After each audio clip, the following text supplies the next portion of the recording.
ज़मीर को हमेशा लगता था कि उसकी जिंदगी एक सीधी लकीर है, पैदाइश, परवरिश और फिर वही जमीन जहां उसके बाप दादा दफन थे। मगर जिस दिन वो जहाज में बैठा और नीचे अपनी मिट्टी को सुकड़ते हुए देखा, उसी दिन वो लकीर टूट गई और उसकी जगह एक अजीब सा दायरा बन गया, जिसका ना कोई आगाज वाज़ेह था ना अंजाम। नई सरजमीन पर कदम रखते ही उसे महसूस हुआ कि हकीकत खुद एक मजाक है, जैसे दुनिया ने उसके साथ कोई खुफिया खेल शुरू कर दिया हो। लोग उसकी जबान समझते थे मगर उसके लफ्ज नहीं। वो उनकी बातें सुन लेता था मगर मानी उसके हाथ से फिसल जाते थे और यूं उसके जुमले आधे अधूरे रह जाते, जैसे उसकी शनाख्त भी अब मुकम्मल ना रही हो। आहिस्ता आहिस्ता उसके अंदर एक दूसरा ज़मीर पैदा होने लगा,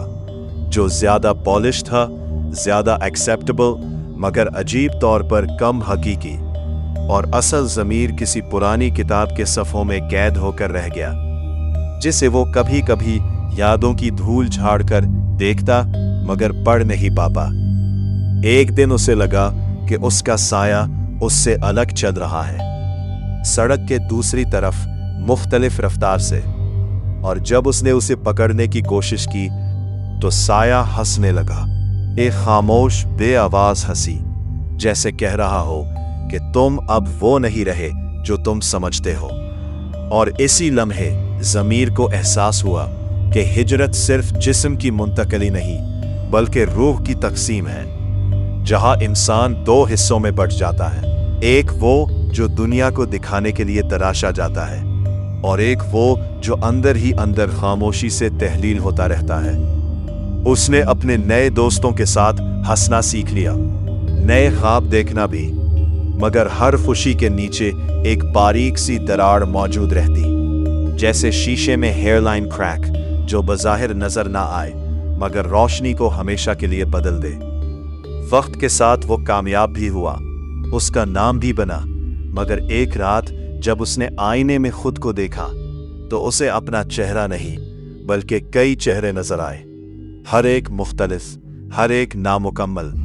और तब उसे समझ आया कि शायद असल मसला ये नहीं कि वो अपनी पहचान खो बैठा है, बल्कि ये है कि अब उसके पास एक नहीं कई पहचानें हैं, और इन सब को एक साथ जीने की कीमत ये है कि इंसान कभी भी मुकम्मल तौर पर खुद नहीं रहता। और शायद यही हिजरत का सबसे बड़ा फरेब है कि ये तुम्हें एक नई दुनिया देती है मगर बदले में तुमसे तुम्हारी वाहिद, सादा और सच्ची ज़ात हमेशा के लिए ले लेती है।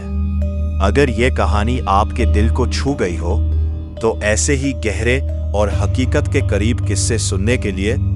चैनल को सब्सक्राइब ज़रूर करें।